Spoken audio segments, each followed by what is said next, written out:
Today we are here with Bers, an attorney from the Centers for Medicare Advocacy.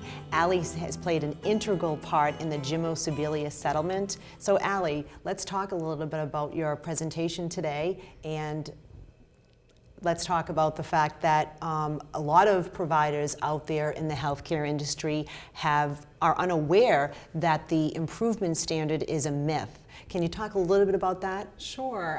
It's a myth that we think took hold probably in the 70s or the 80s. We don't think that CMS was intentionally trying to go out and do this, but the idea took hold that unless a patient was improving or showing progress, that they could not get Medicare coverage.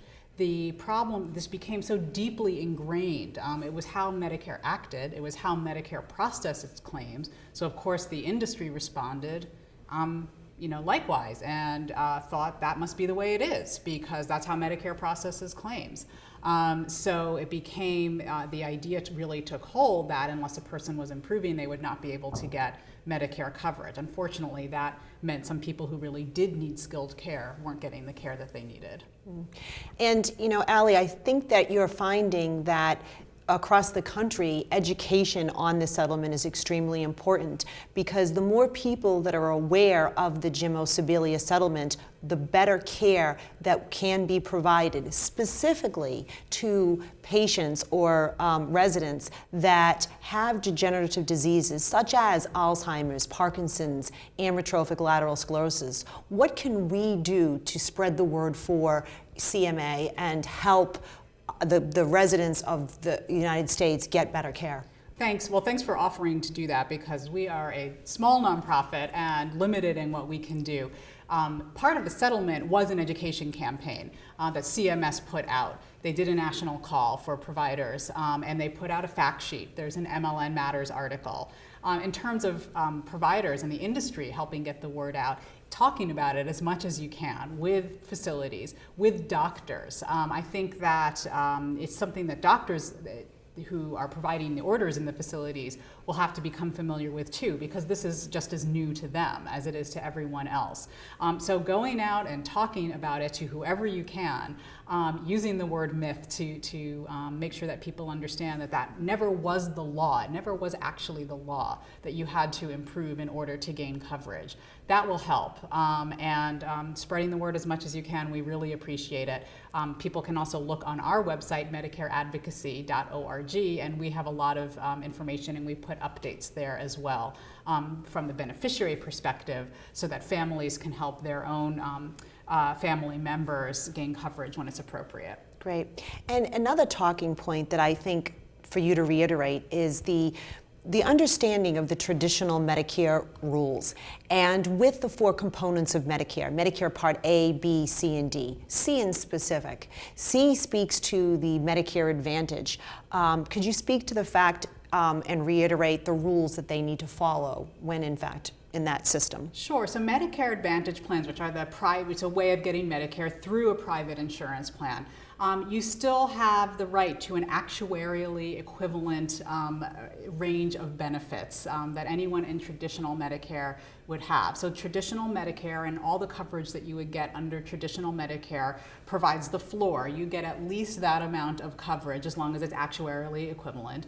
And the Medicare Advantage plan can provide some extras. Sometimes they might do a hearing benefit or a dental benefit or an eyeglass benefit that you wouldn't get in traditional Medicare. But other than that, it's the same coverage. And there are certain nuances on the rules, but it's the same coverage.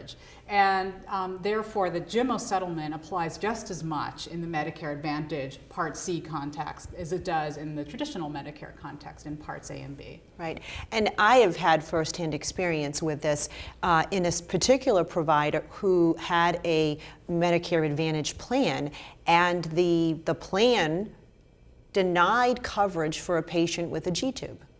And it was unbeknownst to the Medicare Advantage plan that the ruling for G-tubes is 501 milliliters and 26% of total daily caloric intake, but yet the plan did deny it. So I did bring to their attention that they have to follow the standard rules and give the patient 100 days, and that patient would then therefore remain skilled. But it was great to hear that you echoed that they must, and we need to resonate that out into the industry as well. Absolutely, and I have to say that's that's a really difficult example, because that's one of the what they call per se or direct skilled services. There really should not be any question that that's a covered Medicare service.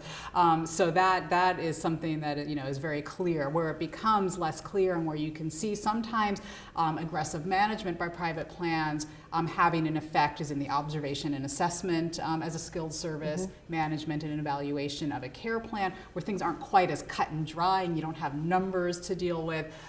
Things can get a little bit more difficult, but the same rules do apply. Right, and in the context of inherent complexity, it is imperative that the industry educate the providers, the staff in the skilled nursing facilities, the staff that service the home care, and all the continuums of care, what the Medicare Part A rules and Part B rules are.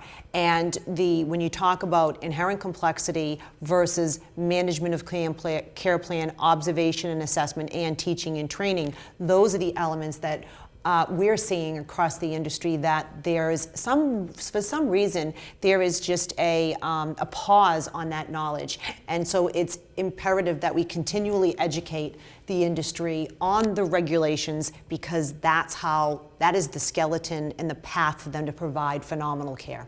Absolutely, and I would point you as well, besides the regulations, to those revised manual provisions that came out as a result of the Jimmo settlement. In those areas, observation assessment, patient education services, management and evaluation of a care plan, there are examples listed in the manuals. Excellent. Take a look at those examples. Great. Because those can really give some good concrete ideas for people about what constitutes skilled care when you're talking about observation and assessment, or management and evaluation of a care plan. Take a look at the examples. They're really helpful, and I think for providers in particular, those might be the most helpful part of the manual. Yes.